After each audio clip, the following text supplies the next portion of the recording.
All right, now let's finish up with our discussion on myiasis by looking at the final or the last group or family of maggots that are most commonly found in myiasis. And then we're going to talk a little bit about the good side of myiasis. So, sarcophagidae. We discussed sarcophagidae earlier. Sarcophagidae, remember, are the flesh flies. And of course, because of that name, it's kind of obvious that they're going to be a part of the myiasis crew.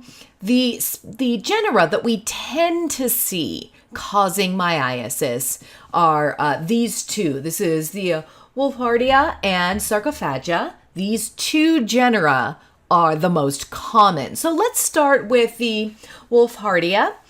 This is a group that is very, very closely related to Sarcophagia.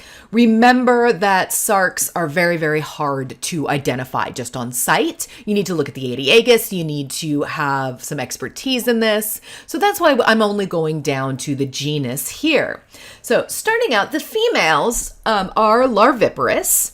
And they will deposit their first instar larvae on open wounds rather than eggs. So the species of this genus are the obligate parasites of warm-blooded vertebrates in Europe, in Russia, in the Middle East, and North America. So remember when I say obligate parasites, this means that they need to feed on living organisms. So this particular species, we don't see nearly as commonly on dead animals, but that is, or this particular genus, that's why I want you to know about them, because they are obligate parasites. So when this group, when this genus larvaposits, the female will larvaposit around 120 to 170 larvae. They're deposited near wounds or bodily openings, and they focus on a wide variety of large animals, including humans, although we do see them on sheep, goats, cattle, horses, donkeys, pigs, dogs, camels, geese, you know, large animals. This is where they will lay their eggs. Now, the larvae are going to feed and mature in 5 to 7 days. So it takes about a week. This is because of that high body temperature. If you think about it, they're on living organisms, so they're experiencing body temperature.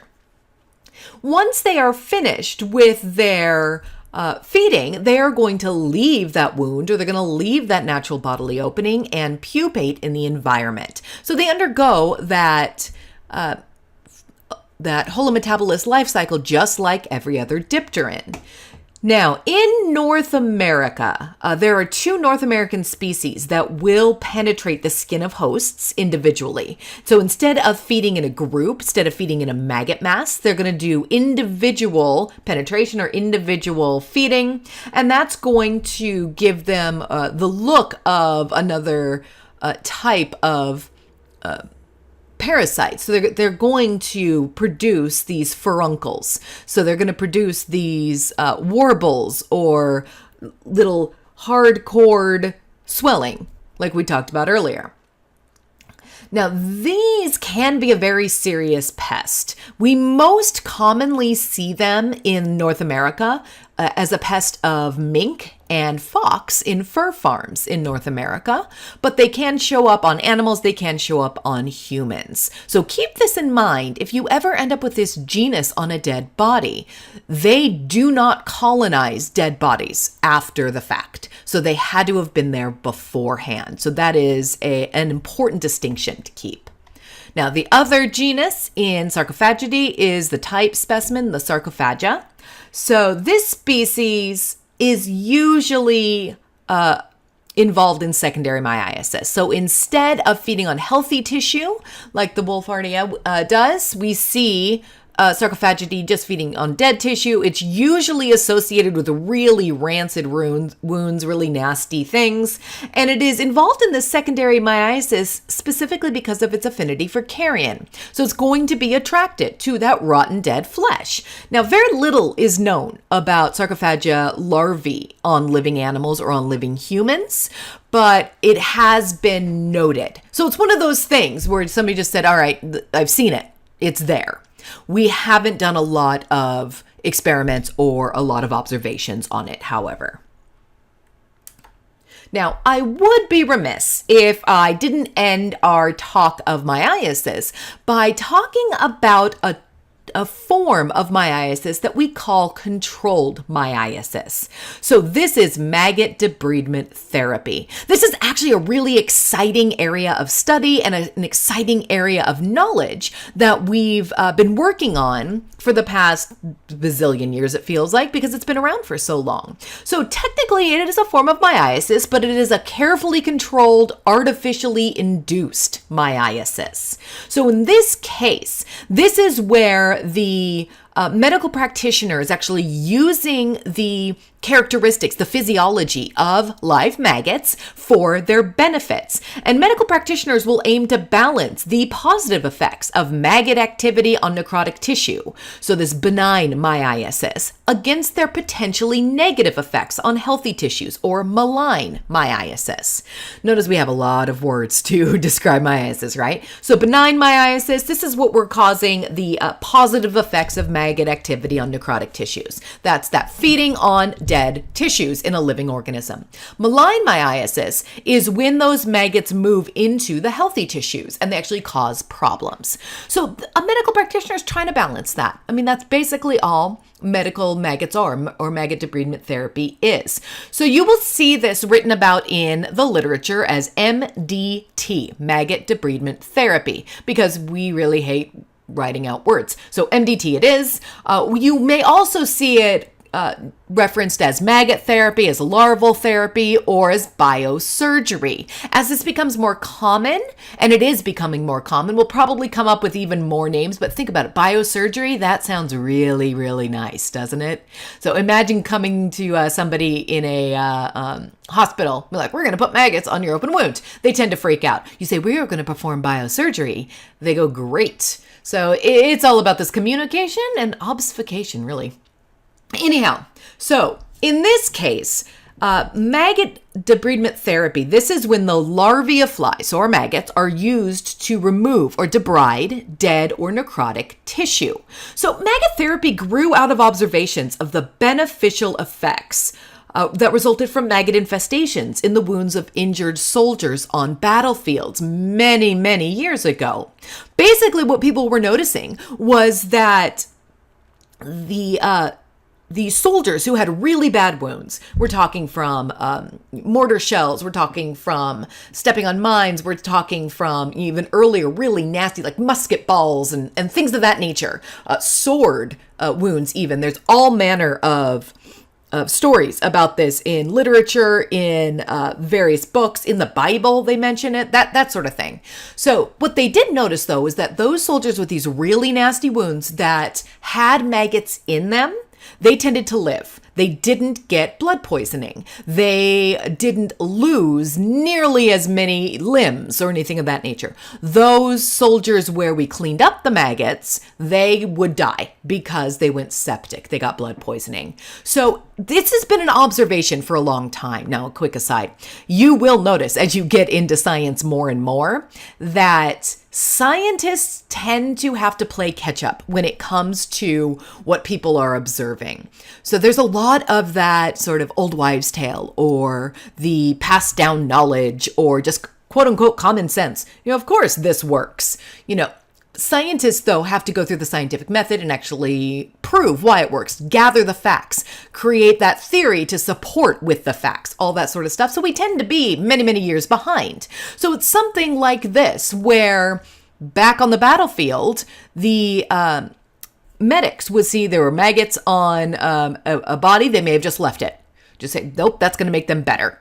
And then now, many years later, we know exactly why that is. So I find this just fascinating, and I do love trying to go through old wives' tales and passed down folk tales and things like that tell you that this is what you're supposed to do under these circumstances, and try to figure out where that little kernel of truth is in there and what we can actually investigate. That's a really fun part. Okay, so that was just an aside. I'm alone here in my recording studio. You're part of this now. Anyhow, so back to myiasis. So this maggot therapy grew out of these old observations from people, all these old writings, all these old truths. And really in the past, maybe 50 years or so, we've done a lot of research on this. Now, malign myiasis may arise from inappropriately using fly species that prefer to feed on living tissues, like some of those Sarcophagidae that we just looked at. They prefer living tissue. So that becomes an issue. So you have to choose the correct maggot, those that preferentially feed on dead tissue. If you end up introducing the wrong type of larvae, that's when you can cause massive problems because they're feeding on the live tissue. Maybe you introduce too many larvae into the wound and you have these facultative larvae that they prefer dead tissue, but they'll feed on living tissue if it's there. And in the competition with too many other larvae, they're going to start feeding on living tissue. Sometimes if all the necrotic tissue is digested before the larvae are removed, then the larvae are going to die of starvation. Now you got a bunch of dead maggots in your wound, and that can also cause you to become septic. So there is a lot of issues with this biosurgery or this malign myiasis. So you have to keep a watch on what's going on with this myiasis. Now, the groups that we use, Oostriidae, there's no value in maggot therapy with Oostriidae. That's because they are all obligate parasites and they all have a very high degree of host specificity. Sarcophagidae, we just talked about two of the genera that are known to cause myiasis, but most have that ability to infest living tissue. And that one genus we looked at is an obligate parasite of living organisms as well.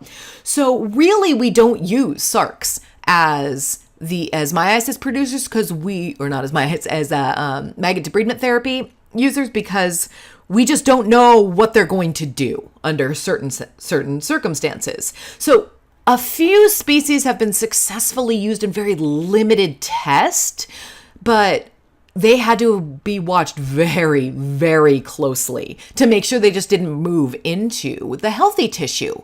So after the necrotic tissue is all gone, sarcs don't have a problem with feeding on healthy tissue. Now, there have been some species that have been found causing secondary myiasis with no indication of feeding on healthy tissue. So some of those sarcs that we just looked at in that genus, Sarcophagia genus, they might be a good candidate. We're still waiting to find out, so people are investigating those. Now, California. California is where it's at with maggot debridement therapy. We looked at several species over these past couple of weeks, and in this series of myiasis lectures, Cochleamia omnivorax, of course, cannot be used in maggot therapy. It's a primary myiasis producer. It is going to feed on healthy tissue. Even though it can get in with wounds, we can't use it. That's why it's been eradicated. Many others in California, though, are being currently used on a regular basis, or they're being researched in regards to use. So these include Califera Vicinia, Chrysomya rufifasces, Lucilia cuprina, Lucilia lustris, Lucilia serracata, Phormia regina. So anything that we have observed just feeding on dead tissue, we're investigating. Now, most often it's the green bottlefly, Lucilia serracata, that is used for maggot therapy. These species, if you place them on living tissue, they die, they starve. So they do not have any ability to feed on living tissue. That is great for us. We can really control what they're going to be feeding on, so they are ideally suited for maggot therapy. So when I talk about maggot therapy, it's mostly going to be Lucilia serracata. Lucilia cuprina, very closely related to serracata, of course, is also used to a limited extent. But some of these other species, especially Phormia regina, Cochleamia macellaria, they're being investigated at this moment to see what's going to work. But let's stick with Lucilia serracata right now because there's a lot of research that has been done on this. Now, currently, maggot therapy is used to debride many different types of skin and soft tissue wounds. We see it very commonly in things like pressure ulcers, so people who are unable to move because they are paralyzed or they're in a coma, they're elderly, whatever. And you get those bed sores, that's a pressure ulcer. Those are really large wounds that are really hard to surgically close up. You need skin grafts, that sort of thing. So this is ideal for maggot therapy. Venous stasis ulcers, neurovascular ulcers, such as diabetic foot wounds, traumatic and post-surgical wounds, burns.